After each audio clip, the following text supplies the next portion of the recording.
Islam itu indah buat jamaah yang di rumah yang baru bergabung. Kita ingatkan lagi tema kita pagi hari ini adalah basa-basi nyakitin. Dengan bintang tamu yang menemani kita di studio ada Irma Darmawangsa di sebelah kiri saya. Tepuk tangan dong buat Irma Darmawangsa. Ini Masya Allah luar biasa ya. Nah buat jamaah yang ada di rumah yang tadi sudah mengirimkan pertanyaan. Nah sekarang langsung aja kita masuk ke segmen Tanya Dong Ustadz. Kami semua tanya dong Ustaz.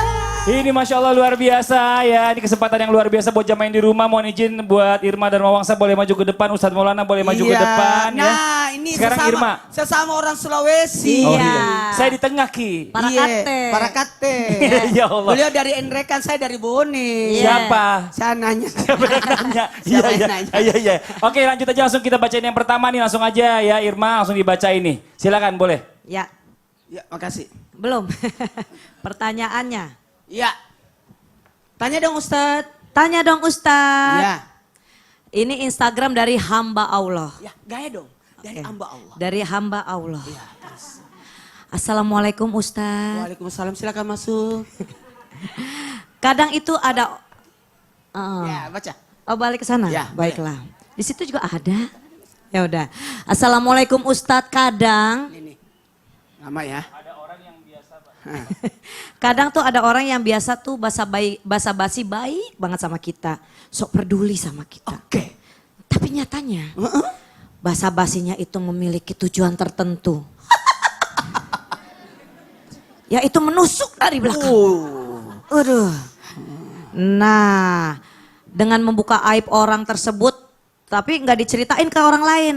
Apakah semua yang basa-basi itu apakah semua basa-basi memiliki tujuan seperti itu? Iya. Jadi menusuk dari belakang. Oh, gini. Sakit.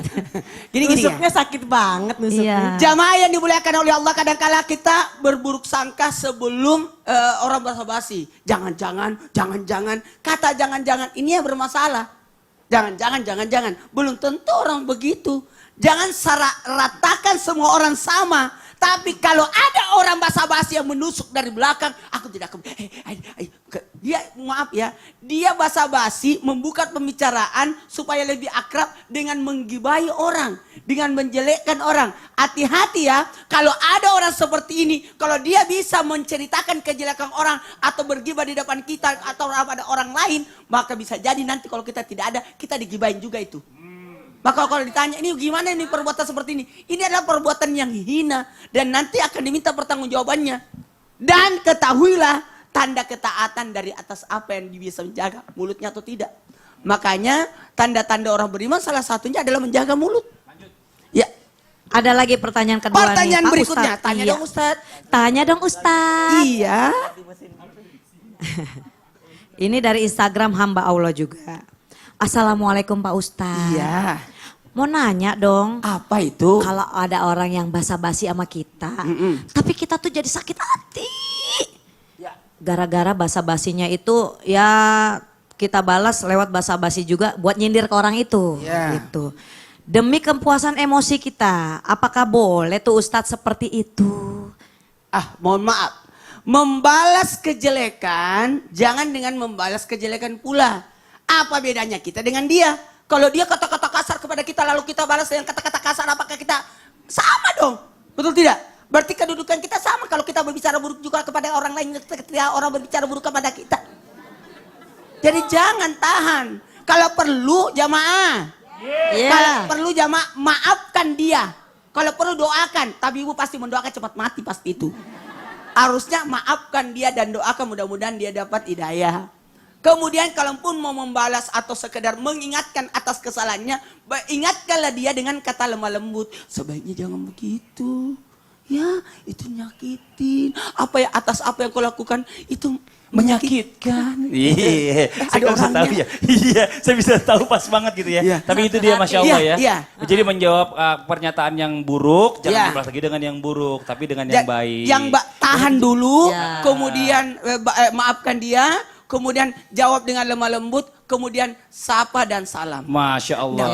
Jadi gimana Tapi kalau kayak Iya. gitu nanti terus diulang-ulang terus Alihkan gimana? pembicaraannya. Gak kelar-kelar nih. Ya udah. Ya udah, makasih banyak ya jamaah yang udah mengirimkan pertanyaan. Tepuk tangan dong buat guru-guru kita nih dan juga Irma Dharma Wangsa yang sudah membacakan pertanyaan tadi. Sekarang kita lanjut lagi nih ya, berbicara tentang basa-basi. Banyak orang yang suka kadang-kadang kalau basa-basinya tadi saya bilang kalau secukupnya oke-oke aja ya Bu ya. Tapi kalau terlalu banyak basa-basi katanya bisa menyebabkan wibawa atau harga diri orang tersebut itu jadi hancur. Kok bisa begitu ya? Yuk kita minta penjelasannya dari guru kita lagi nih. Ustazah Lulung, mohon izin waktunya Bunda. Tepuk tangan dong buat Ustazah Lulung. Masya Allah, hari ini mudah-mudahan kita nggak basa-basi nyakitin orang ya. Mudah-mudahan basa-basi kita jadi doa. Ya sukses ya ampun udah lama gak ketemu, sukses ya, amin. Kan jadi doa. Tapi kalau kita udah prasangka, alah paling udah bohong tuh. Gak jadi doa. Mendingan kalau kita terlalu banyak bicara, kilawakola, katanya begini, katanya begitu, itu bener banget pemirsa. Dapat menjatuhkan harga diri, martabat, wibawa bangsa kita. Kok bangsa? Kita sendiri gitu ya Bu ya. Bu, nih Ibu juga kalau terlalu banyak diam juga jatuh Bu, harga diri. Udah jauh-jauh daftar, saudara-saudara. Masih saja diam. Heran saya, mau diapain Ibu nih? Pemirsa, maaf itu adalah basa-basi ya. Karena kalau kita terlalu banyak basa-basi juga jatuh wibawa. Kenapa? Ini menurut perkataan seorang sahabat yaitu seorang khalifah yang sangat-sangat mulia, Umar bin Khattab radhiyallahu anhu mengatakan apa? Orang kalau terlalu banyak ketawa ya kan jatuh ya namanya kewibawanya. Dan juga ketika orang terlalu banyak basa-basi, mazhab yaitu terlalu banyak bercanda, basa-basi, maka juga hilang harga dirinya. Jadi ngomong tuh seperlunya. Apa yang perlu kita ucapin, ucapin. Apa yang gak perlu gak usah diomongin. Gak usah cari muka, caper gitu loh. Heran orang zaman sekarang tuh caper cari perhatian, baper, bawa perasaan. Ya kan? Orang zaman sekarang nih Bu ya, pemirsa, antara peduli dengan kepo, beda-beda tipis. Gue tuh sebenarnya kasihan sama Allah. Sebenarnya bukan kasihan di hatinya. Nauzubillah, itu namanya kalimat-kalimat jelek. Jangan sampai kita melakukan hal itu. Nauzubillah himin. Kadang-kadang orang seperti itu, sepertinya peduli padahal mah kepo. Akhirnya kan apa? Jatuh wibawanya. Maka man kasuro, barang siapa? Kasuro mazhau, banyak bercandanya, banyak yang namanya semua yang dikeluarkan, maka jatuh wibawanya. Mudah-mudahan kita semua bisa menjaga lisan kita. Susah emang ini.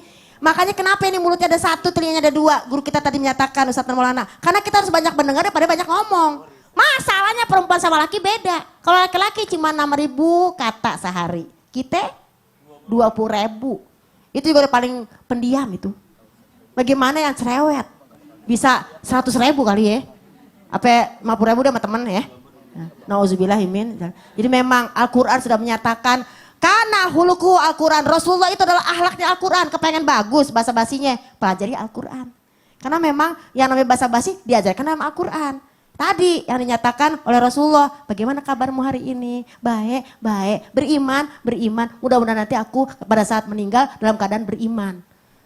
Husnul Ya Allah biha, ya Allah biha, ya Allah bihusnil khotimah, ya Allah biha, semuanya, ya Allah biha, ya Allah bihusnil khotimah. Jadi pemirsa, pertama dalam An-Nisa ayat 8, qaulan ma'rufa, berkata-katalah dengan perkataan yang baik, sesuai dengan kondisinya. Oh sama anak TK begini, oh sama teman pengajian begini, oh sama teman arisan begini, oh sama orang baru ngaji begini. Jadi sama orang baru ngaji jangan begini, kenapa baru sekarang baru ngaji? Kemarin aja? Itu kan resek juga. Gak boleh, bagus dia datang. Alhamdulillah. Masya Allah, jadi intinya adalah kita gak boleh terlalu banyak bicara juga kalau gak penting. Ya, gak boleh banyak basa-basi akhirnya menjatuhkan harga diri kita, wibawa kita bahkan hilang. Nah, akhirnya orang gak ngedoain kita malah jadi nyumpahin. Nauzubillah. Karena kalau udah kebanyakan ngomong itu kadang-kadang yang gak perlu jadi keucap. Iya kan? Benar. Jazakallah khair, makasih banyak Bunda. Ya Allah, tepuk tangan dong. Doain Bunda juga ya, biar Bunda Lulung. mulutnya bisa dijaga. Sama-sama, banyak buku, baca buku biasanya perempuan tuh luar biasa. Ini Masya Allah nih ya, luar biasa. Sekarang kita kasih kesempatan lagi sama bintang tamu kita deh nih. Irma, ada yang mau ditanya lagi nggak? Ada. Belum nanya. Belum udah nanya. cakep. Basa-basi. Basa-basi. Basa-basi. Iya. Pertanyaannya. Ya, jadi apakah kita tuh harus basa-basi kepada orang lain demi menjaga perasaannya? Padahal itu nggak sesuai dengan kenyataan yang ada. Oh gitu. Gitu. Itu mesti begitu apa Apa enggak gitu Enggak ya? gitu, Kalau misal basa-basi nggak kenyataannya beda kan gimana nih? Nah. Mau nanya sama siapa? Saya sama Ustadz Maulana? yang paling ganteng aja. Oh, ya Allah. Sampingnya Ustadz Maulana. Iya, biasa Ustadz Maulana. Itu bawa bapak nih. Oh, istrinya di belakang. Maaf Irma mau nanya. Ya. Irma masih janda? Masih, saya Oh, ya udah Allah. 1 periode pergantian presiden nih. Sama-sama orang Sulawesi. Dia punyanya Ivan tahu. Oh, belum tuh. Ivan lagi nonton. Kan belum ada janur kuning. Iya, Nggak belum apa-apa. melengkung. Tuh, orangnya ngomong begitu. Belum melengkung Ustadz. Tuh, ya Allah. Tepuk tangan dong Ustadz Maulana yang jawab. Silakan Ustadz. Kalau saya buy one get one Ustadz, buy one get berapa? 4. Banyak. Basa-basi demi menjaga perasaan orang. Ini bagus. Menarik sekali. Tepuk tangan dulu. Kadangkala kita basa-basi untuk menjaga perasaan orang. Karena dengan begitu pertanda orang ini adalah sopan santun. Bagaimana Rasulullah SAW bertanya kepada seorang anak kecil, bagaimana keadaan burung pipitmu untuk mencairkan suasana, betul tidak? Ibu-ibu gimana kabarnya? Waduh, ibu-ibu cantik-cantik banget. Masya Allah, tabarakallah. Itu kan begitu. Jadi ibu-ibunya tidak kaku. Jadi kita bertausiah pun tidak boleh seakan-akan kita cuma berdua begini. Tapi disapa semua. Saya selalu menyapa yang kiri saya. Karena saya tahu dia sendirian cowok datang ke sini. Padahal ada cowok sana. Lagi ngumpet. Karena dia bawa mobil. Jamaah. Tidak apa-apa untuk mencairkan suasana. Untuk menghindari kecanggungan saat memulai percakapan. Mohon maaf saya mengalami. Kemarin saya harus bawa anak saya ke sekolah dengan menemani dia. Sampai 1 jam, 2 jam duduk bersama. Karena ini anak-anak kan baru datang kesian. Ternyata harus seperti itu.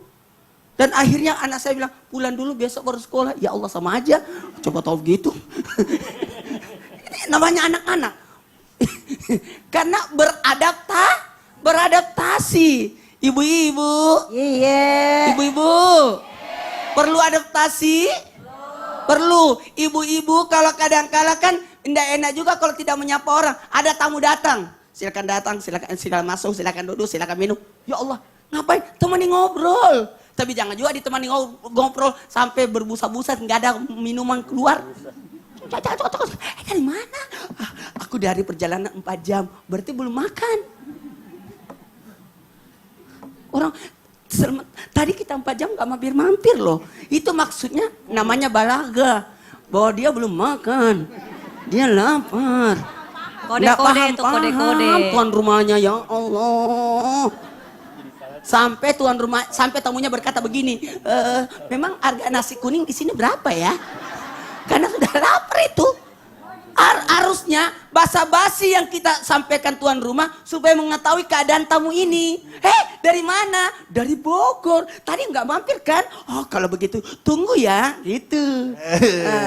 Makanya jangan sampai basa-basi kita justru menzalimi orang. Nauzubillah. Termasuk tadi lama, apalagi ada unsur kebohongan. Ini Masya Allah. Makanya rumah yang bagus itu yang 2 pintunya. Oh gitu. Satu di depan, satu di samping. Buat apa itu? Yang di samping untuk tempat pelarian.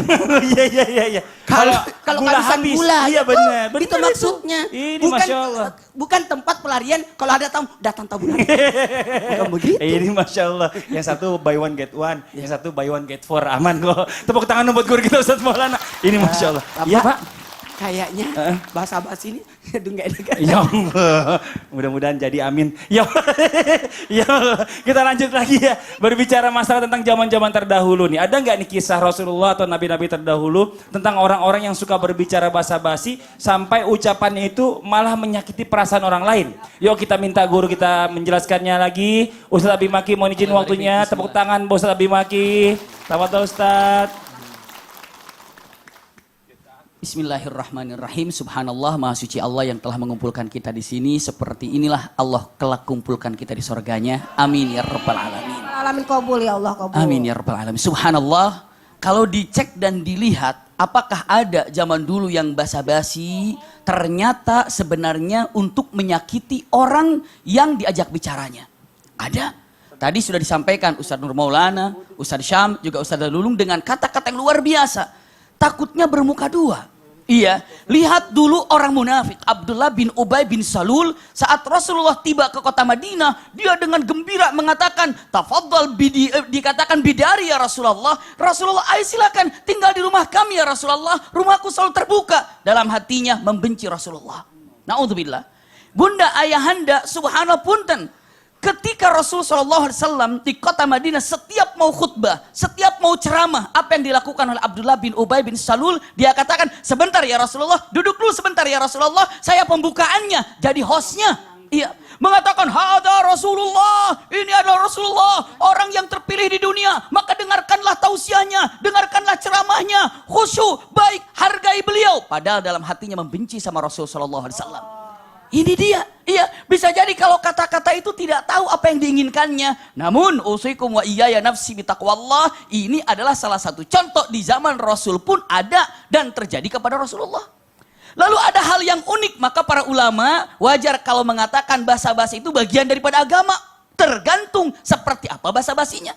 Kalimatnya al-mujamalatu minad din. Kenapa? Satu waktu ada yang ngetuk pintu Rasulullah, "Assalamualaikum." Coba buka, Aisyah, ada siapa? "Oh, ada fulan ya Rasulullah." Rasulullah sambil mengatakan, "Bi'sa akhul kaum." Subhanallah. "Bi'sa ibnul akhil kaum." Kata-kata luar biasa. Aduh, sungguh sangat buruk orang yang akan datang ke rumahku ini. Karena peringainya, akhlaknya tidak disukai. Kata Aisyah, "Wah Rasulullah bagaimana pas buka pintunya nih." Tapi begitu Rasulullah buka pintu, wajahnya sumringah, indah sekali. Bahkan Rasulullah katakan, "Ahlan, selamat datang." Padahal baru saja mengatakan apa? Betapa buruk akhlak orang yang datang ke sini. Tapi wajahnya sumringah, baik. Siti Aisyah bingung, kok beda perkataan dengan cara sambutannya? Selesai pulang laki-laki itu, Siti Aisyah nanya, "Ya Rasulullah, kenapa engkau katakan buruk orang itu ataupun alangkah buruknya orang yang datang kemari, tapi kenapa engkau sambut dengan baik? Bahkan Anda dengan mesra berbicara, bahkan pegang daripada punten pelukan yang indah." Apa kata Rasulullah? Kata-kata yang indah. Lihat Rasulullah, pertama, jawaban, ada dua jawaban. "Aisyah, kapan engkau melihat aku basa-basi dengan penuh kepalsuan?" Satu itu. "Aku ketika berbicara penuh dengan cinta." Yang kedua, lihat jawabannya. Bukankah hadis Rasulullah tegas sekali? "Min asyarrin nas." Orang yang paling buruk kelak di akhirat kedudukannya adalah orang yang paling dijauhi oleh teman-temannya karena sifat dia yang buruk. Maka aku tidak mau orang itu dijauhi kelak di akhirat paling buruk temannya, maka aku dekati dia. Subhanallah. Luar biasa kata-kata. Aku menyelamatkan dia. Karena apa? Karena orang paling buruk kelak di akhirat adalah orang yang paling dijauhi oleh teman-temannya. Maka aku tidak mau menjadikan dia orang paling buruk. Maka aku dekati dia agar dia menjadi orang yang tidak buruk kelak di akhirat. Jadi masih dikasih kesempatan. Masih Ini, Masya kesempatan. Allah, didoakan malahan. Dahsyat sekali. Itu luar biasa. Kalau kita udah nyumpahin itu, ya Allah, astagfirullahaladzim. Ya Allah, ini ilmu banget ya. Jadi dari zaman Rasulullah ini udah ada semuanya Ada kayak gini. seperti itu. Jazakallah khair, makasih banyak Abi. Tepuk tangan dong buat Abi Maki dong. Ini Masya Allah luar biasa ya pelajaran kita hari ini. Simple tapi ternyata dalam maknanya nih Masya Allah nih. Nah, terus lanjut lagi nih, bagaimana caranya agar kita berbicara walaupun itu cuma sekedar basa-basi tapi tidak menyakiti perasaan orang. Nah, ini harus ada ilmunya juga nih. Kita minta gurunya lagi untuk penjelasannya. Ustadz Syam, mohon izin waktunya. Tepuk tangan buat Ustadz Syam. Silakan Ustadz Syam.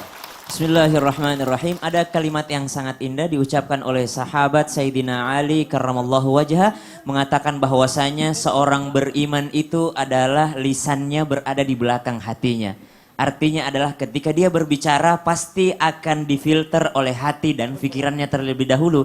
Sedangkan orang-orang munafik hatinya berada di belakang lisannya. Ngomong aja dulu terus, nggak peduli menyakiti hati orang lain karena hati mereka berada di belakang lisannya. Maka Rasulullah Sallallahu Alaihi Wasallam juga mengingatkan, "Man kana yu'minu billahi wal yawmil akhir falyakul khairan aw liyasmut." Siapa yang beriman kepada Allah dan hari akhirat, apa maksudnya Bu beriman kepada Allah dan hari akhirat?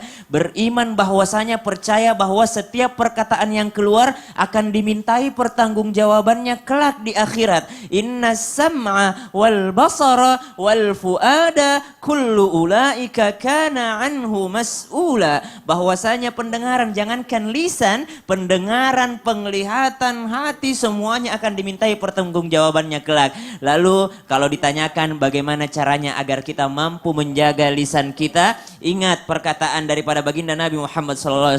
Salamatul insan fi hifdzil lisan. Yang pertama, jikalau kita ingin selamat, maka pandai-pandailah untuk menjaga yang namanya lisan. Berapa banyak orang yang terjerumus ke dalam kebinasaan disebabkan oleh lisannya. Maka janganlah kita menyakiti hati orang lain. Ketika keluar daripada lidah kita, itu bukan lagi milik kita, tapi sudah menjadi milik orang lain. Kemudian yang kedua tadi, orang-orang yang beriman itu kata Sayyidina Ali, bahwasanya mereka mempunyai filter di depan lisannya. Hati mereka berada di depan lisan. Setiap kalimat keluar, maka difilter oleh lisannya. Sedangkan orang-orang munafik, hatinya berada di belakang lisannya. Maka dia berbicara dulu sebelum berpikir. Na'udzubillahi min dzalik. Maka yang ketiga adalah ketika engkau mengaku beriman kepada Allah Subhanahu wa taala. Kita mengaku beriman kepada Allah Subhanahu wa taala, maka ucapkanlah perkataan-perkataan yang baik, atau lebih baik diam.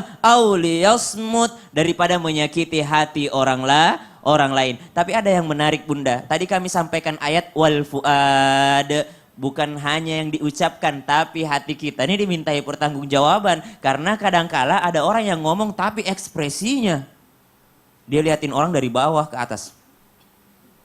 Dia liatin orang kayak gitu, nyinggung orang tuh nggak pakai lisannya, tapi basa-basi yang nyakitin orang tuh dengan ekspresi wajahnya. Dia seakan-akan jijik gitu kalau didekati orang sama orang lain. Naudzubillahi min dzalik. Perbaiki kata-kata kita, maka ya Allah, kami selaku pembawa acara, kami selaku penceramah yang suka berbicara panjang lebar, kami ini lama pertanggungjawabannya nanti Bunda, dimintai pertanggungjawabannya atas apa yang semua kami sampaikan. Ya ayyuhalladzina amanu lima taquluna ma la taf'alun. Apa yang kau ucapkan itu kenapa engkau tidak kerjakan? Maka kami ini kalau ibu-ibu udah masuk surga nanti, ajak-ajak Syam lah Bu ya.